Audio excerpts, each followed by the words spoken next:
Hello viewers, welcome back to my channel. আমি রাজু মণ্ডল, আপনারা দেখছেন সেভিংস ব্যাঙ্গের ইউটিউব চ্যানেল। ফ্রেন্ডস, আজকে একটা এনএফও নিয়ে কথা বলবো, যেই এনএফওটা এইচডিএফসি মিউচুয়াল ফান্ডের পক্ষ থেকে। তো এই এনএফওর নাম HDFC Nifty India digital index fund. তো এই ফান্ডে বিনিয়োগ করবেন কিনা সেটা আমি আপনাদেরকে বলবো, এবং এই ফান্ডের কি অসুবিধা আছে সেটাও আপনাদেরকে আমি বলবো। কারা ইনভেস্ট করতে পারবেন, কাদের জন্য সুবিধা হবে সেটাও আপনাদেরকে আমি ডিসকাস করব, এবং চেষ্টা করব খুব শর্টে বলার। দেখুন, এইসব ভিডিওগুলো শর্টে প্রেজেন্টেশন হয় না, তো আমি চেষ্টা করব খুব শর্টে বলার। তো আপনারা দেখতে থাকুন। যারা চ্যানেলে নতুন তাদের উদ্দেশ্যে রিকোয়েস্ট করবো চ্যানেলটা সাবস্ক্রাইব করবেন এবং বেল আইকনটা কিন্তু অবশ্যই প্রেস করবেন। আপনারা কিন্তু দেখেন লাইক একেবারে কম পায় ফ্রেন্ডস। একটা ফ্রিতে লাইক করে দিলে ফ্রেন্ডস আপনার অ্যাকাউন্ট থেকে কোনো টাকা কাটা যাবে না, কিন্তু এখান থেকে কিন্তু আমার অনেকটাই হেল্প হবে। So I request you, please give a like if possible, then subscribe and hit the bell icon। তো ফ্রেন্ডস, এই মিউচুয়াল ফান্ডটা মূলত ডিজিটাল যে দুনিয়া আছে বা ডিজিটাল মার্কেট আছে, সেই মার্কেটের উপর ভিত্তি করে এই যে মিউচুয়াল ফান্ড আছে, সেই মিউচুয়াল ফান্ডের তো কোন কোন কোম্পানিতে বিনিয়োগ করার আগে এই ফান্ডের কিছু ফান্ডামেন্টালস, কিছু ফ্যাক্ট আপনাদের সামনে আমি প্রেজেন্ট করব। ভিউয়ার্স, জীবনযাত্রা পরিবর্তনের পাশাপাশি বর্তমান দিনে মানুষের নানা রকমের যে নিত্য নৈমিত্তিক কাজ, সেটাও কিন্তু পরিবর্তন হচ্ছে। সেটা ব্যাংকিং সার্ভিস হতে পারে, সেটা আপনার অনলাইন ক্লাসেস হতে পারে, এবং পার্সোনালি আমরা দেখি, আমি যদি আমার প্রফেশনাল লাইফে দেখি, আমরা আগে অফিসে গিয়ে মিটিং করতাম। তো এই কোভিড সিচুয়েশনের সময় আমরা দেখি জুম মিটিং আমরা করি। বিশাল বড় কর্পোরেট সেক্টরে বলুন, গভর্নমেন্ট সেক্টরে বলুন, জুম মিটিং বিশাল বড় একটা, বা অনলাইন মিটিং বিশাল বড় একটা জনপ্রিয়তা লাভ করেছে। এবং ক্যাপিটাল মার্কেটসের ক্ষেত্রে আমরা যদি দেখি, তো আমরা অনেক সময় আগে যে ট্রেডিং করতাম, সেই ট্রেডিংটা পুরো ডিজিটালি প্ল্যাটফর্ম চলে এসছে। এবং যদি দেখি, কারখানাতেও রোবোটিক ম্যানুফ্যাকচারিং হয়, যেখানে রোবটরা কন্টিনিউয়াসলি ম্যানুফ্যাকচারিংয়ের কাজ করে। ইউপিআই ট্রানজ্যাকশন থেকে শুরু করে ডিজিটাল ব্যাংকিং, সমস্ত কিছু এক অভূতপূর্ব পরিবর্তন নিয়ে এসছে এই ডিজিটাল সার্ভিস। এবং সেটা কৃষিক্ষেত্র থেকে সমস্ত ক্ষেত্রে আপনারা পরিবর্তন লক্ষ্য করতে পারেন বা লক্ষ্য করা যায়। এবার সেটা এর যে মার্কেট অপরচুনিটি, সেই মার্কেট অপরচুনিটি যদি একবার দেখি, গ্র্যাব করি, আপনার অনেকটাই আশ্চর্য হয়ে যাবেন। 2010 সালে যেখানে 8 থেকে 10 বিলিয়ন ইকোনমিতে ছিল, যেটা ছিল ইন্টারনেট ইকোনমি শেয়ারের জিডিপির অফ 0.5%, যেটা অনুমান করা যাচ্ছে 2030-এর ভিতরে 900 বিলিয়ন থেকে 1000 বিলিয়নে পৌঁছে যাবে, এবং সেটা ইন্টারনেট ইকোনমি শেয়ার অফ জিডিপির 12 থেকে 13% চলে যাবে। তো এটা বিগেস্ট অপরচুনিটি আমরা এই স্লাইডে দেখলাম। তো এই ডিজিটালাইজেশনের গ্রোথ কিন্তু আপনাদের মনে হতে পারে আজকে আছে কাল নেই, না, এই গ্রোথটা কিন্তু কন্টিনিউয়াসলি কিন্তু বাড়তে থাকবে। এবং সেক্ষেত্রে আমরা যদি দেখি, মানুষের এখন আপনার চারপাশে অনেক মানুষ দেখবেন যে আগে 500 টাকার ফোন কেনার জন্য 10 বার ভাবতো, এখন তারা 50,000 টাকার 15,000 টাকার ফোন কিনছে। এবং সেই ক্ষেত্রে যদি দেখি, তো প্রিমিয়াম ফোনের সংখ্যা যেমন বাড়ছে এবং নতুন গ্রাহকও বাড়ছে। এবার যদি আমরা ইন্ডিয়ার সাথে চায়নার তুলনা করি, বিকজ অফ পপুলেশন দুটো কান্ট্রিরই প্রায় বলতে গেলে সেম। তো ইন্ডিয়া 2019-এ যেখানে 44% গ্রোথ ছিল ইন্টারনেট ইউজের সংখ্যাটা, সেটা ছিল 2023-এ 57% হয়েছে। তো চায়নার সাথে ওতপ্রোতভাবে পাল্লা দিয়ে চলছে ইন্ডিয়া। তো সেক্ষেত্রে একটা বিশাল বড় রকমের একটা গ্রোথ অপরচুনিটি আছে। এবার যদি দেখা যায়, এই ডিজিটাল সেক্টরের আরেকটা মেন জিনিস হচ্ছে গিয়ে ই কমার্স। আমরা ফ্লিপকার্টে এখন একটা যদি বাড়ির পর্দা কিনি, সাবানও কিনতে যাই, তো আমরা ফ্লিপকার্টে দেখি অন্যান্য জিনিসপত্র কেনার পাশাপাশি। তো সেক্ষেত্রে যদি দেখা যায়, 2021-এ যেখানে 67 বিলিয়ন ইউএস ডলার ছিল মার্কেট, এবং সেটা 2023-এর ভিতরে আশা করা যাচ্ছে 325 বিলিয়ন ইকোনমিতে গিয়ে পৌঁছাবে।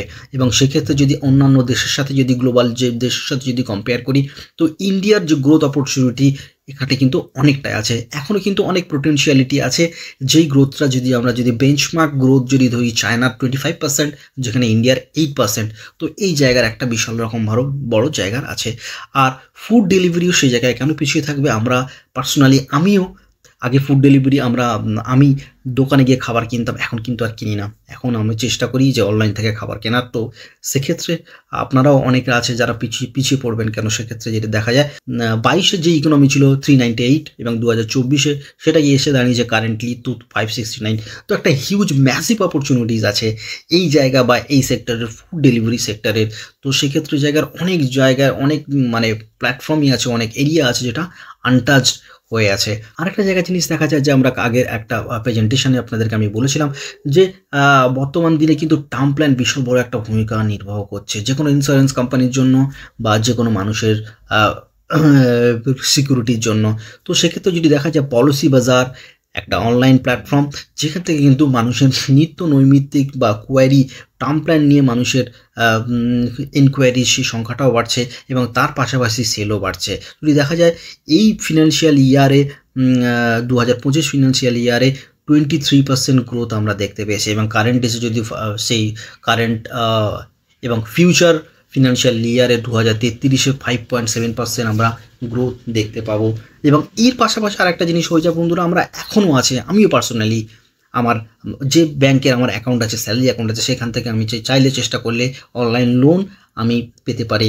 পাস্টে আমি নিয়েছি, আপনারা যদি কারো অ্যাকাউন্ট থাকে সেটাও করতে পারবে। এবং এর পাশাপাশি যদি দেখা যায় যে অনলাইন অনেক কোম্পানি আছে, নন ব্যাঙ্কিং ফিনান্সিয়াল সার্ভিস আছে, কোম্পানি যেগুলো আছে তারা অনলাইন লোন প্রোভাইড করে। তো এর একটা লক্ষ্যমাত্রা বা এইসব কোম্পানিগুলোর একটা এখনও পর্যন্ত অনেক পোটেনশিয়ালিটি আছে। আরেকটা ফ্যাক্ট যদি দেখা যায় যে টেলিকম সেক্টরে কিন্তু এখানে একটা নেগেটিভিটি আপনার হয়েছে বিকজ অফ 2013 ফিনান্সিয়াল ইয়ারে 14 ফিনান্সিয়াল ইয়ারে যেখানে যে টেলিকম সেক্টরে কোম্পানি ছিল 13টা, সেখানে 2024-এ এসে সেই সংখ্যাটা 4 নম্বরে এসে পৌঁছেছে। এক্ষেত্রে যদি দেখা যায় যে আপনার একটু নেগেটিভ যদি সাইডে যদি দেখা যায় যে 13 থেকে কমে এসে মার্কেট তো কমে গেছে, না, মার্কেটের কমেছে, মার্কেটে প্লেয়ারের সংখ্যা কমেছে কিন্তু কম্পিটিশন প্রচুর পরিমাণে বেড়েছে এবং এর যে গ্রাহক সেই গ্রাহকের সংখ্যা বেড়েছে। তো টেলিকম সেক্টরগুলোর নতুন নতুন ইনোভেশন, নতুন নতুন টেকনোলজি যদি দেখি, কারেন্ট টেকনোলজি আপনার হয়তো কিছুদিনের মধ্যে দেখতে পাবেন, কয়েক বছরের ভিতরে দেখতে পাবেন যে আপনি স্যাটেলাইট টু আপনার মোবাইলে আপনি ইন্টারনেট কানেকশন চালাতে পারবেন।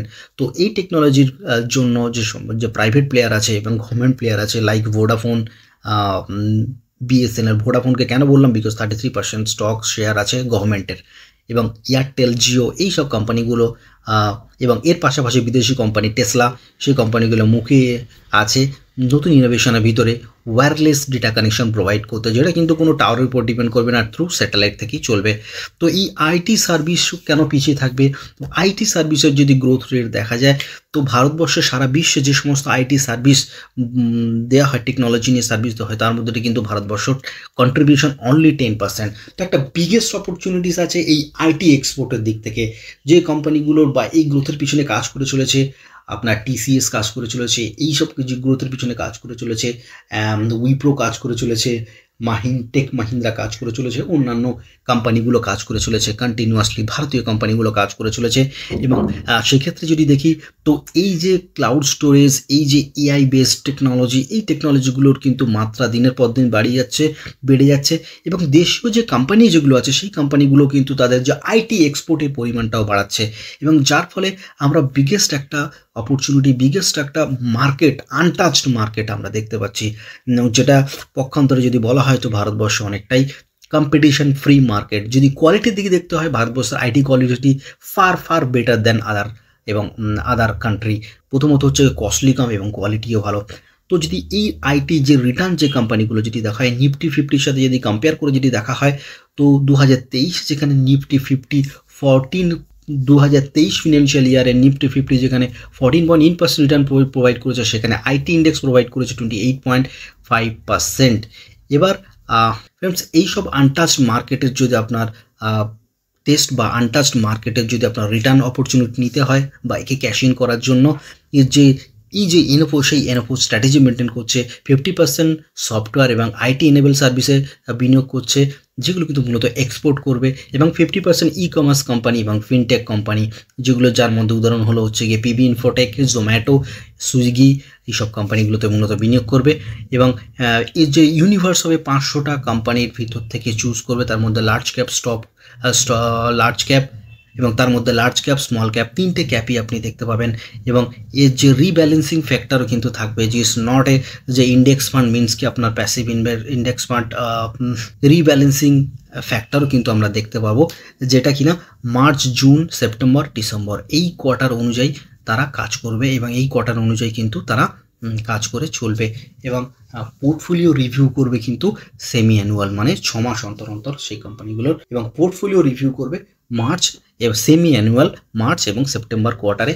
এইসব কোম্পানিগুলোর fundamentals, portfolio review, balance sheet এবং গ্রোথ, কোনো নতুন অর্ডার কিনা, সেই সমস্ত কিছু কিন্তু ক্যালকুলেশন করে তবে আপনার স্টকে বিনিয়োগ করবে। তো টপ 10 কোম্পানির ভিতর যদি আমরা দেখি তো HCL আছে, উইপ্রো আছে, 197 কমিউনিকেশন আছে, পেটিএম আছে, টেক মাহিন্দ্রা আছে, জোম্যাটো আছে, ভারতী এয়ারটেল আছে। এইসব কোম্পানিগুলোর যে টপ 10 লিস্টে থাকবে এইসব কোম্পানিগুলো তো মূলত বিনিয়োগ করবে। এবার সফটওয়্যার কোম্পানির ভিতরে HCL technologies, Tech Mahindra, Wipro এইসব কোম্পানিগুলো থাকবে। E retail company Zomato, FSN e commerce ventures যেটা নাইকা নামে চিনি আমরা, IT enable company LNT technology software company, Oracle financial service limited, telecom circle company, Tata communication, Bharti Airtel, Vodafone Idea এইসব কোম্পানিগুলোর উপরে বিনিয়োগ করবে।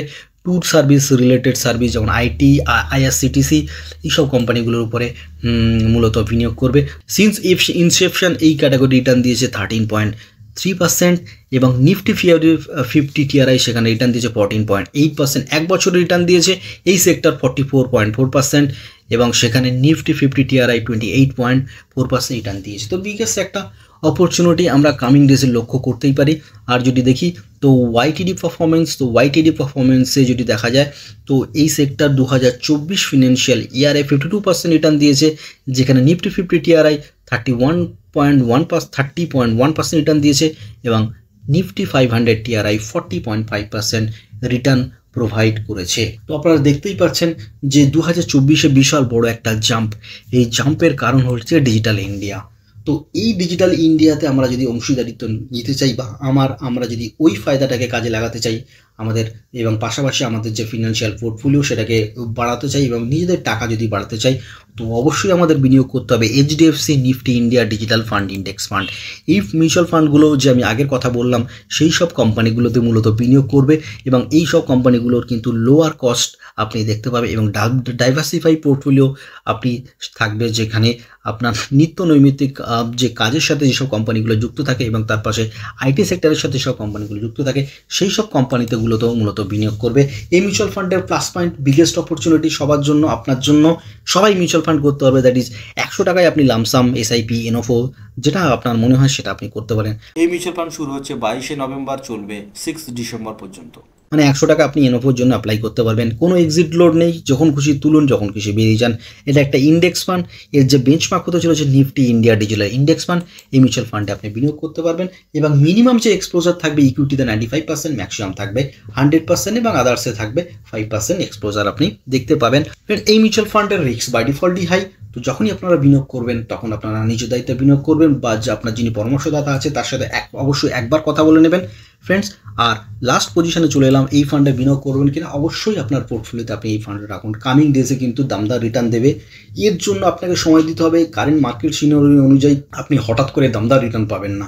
আপনার যদি স্টক মার্কেট মিউচুয়াল ফান্ডকে যদি জুয়া ভাবতে চান বা রাতারাতি আপনি বড়লোক হবেন, তো আমি বলবো বন্ধুরা, হাত জোর করে বলবো আপনারা এতে ইনভেস্ট করবেন না, এতে বিনিয়োগ করবেন না।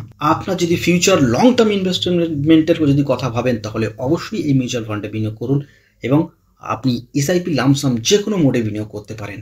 আর এই মিউচুয়াল ফান্ডের একটা নেগেটিভ পয়েন্ট হচ্ছে গিয়ে আপনার দামদার রিটার্ন কারেন্টলি আপনাকে দেখতে পাবেন না। 1-2 বছর পরের থেকে আস্তে আস্তে এই মিউচুয়াল ফান্ড আচ্ছা খাসা পারফর্ম করবে। আর ফ্রেন্ডস, আপনি মিউচুয়াল ফান্ড কোথা থেকে কিনতে পারবেন? আপনি যেখান থেকে এক্সিস্টিং মিউচুয়াল ফান্ড করেন সেখান থেকে কিনতে পারবেন এবং যারা নতুন মিউচুয়াল ফান্ড জার্নি শুরু করতে চাইছেন তারা আমাকে কমেন্ট করে জানাবেন। আপনারা যদি নতুন মিউচুয়াল ফান্ড শুরু করতে চান তো আমি আপনাদেরকে বলে দেবো কোন কোন জায়গাতে ইনভেস্টমেন্ট করতে পারবেন এবং তার জন্য পার্টিকুলারলি আমার ভিডিও করা আছে, আমি সেখান থেকে আপনি বিনিয়োগ করতে পারেন বা আপনার ব্যাংকে গিয়ে আপনি মিউচুয়াল ফান্ড করতে পারবেন। তো অফকোর্স এটা ডাইরেক্ট হবে না এবং যদি কস্ট ফ্রি আর যদি আপনার ডাইরেক্ট ইনভেস্টমেন্ট করতে চান তো অবশ্যই আমাকে কমেন্টের মারফত জানান, আমি আপনাদেরকে হেল্প করে দেবো। ফ্রেন্ডস, আজকের ভিডিওটা এই পর্যন্ত, দেখা হচ্ছে আপনাদের সাথে নেক্সট ভিডিওতে। ততক্ষণ দেখতে থাকুন আমার ইউটিউব চ্যানেল সেভিংস বেঙ্গলি। যারা এখনও লাইক করেনি কর দো ইয়ার লাইক আর সাবস্ক্রাইব অবশ্যই করবেন।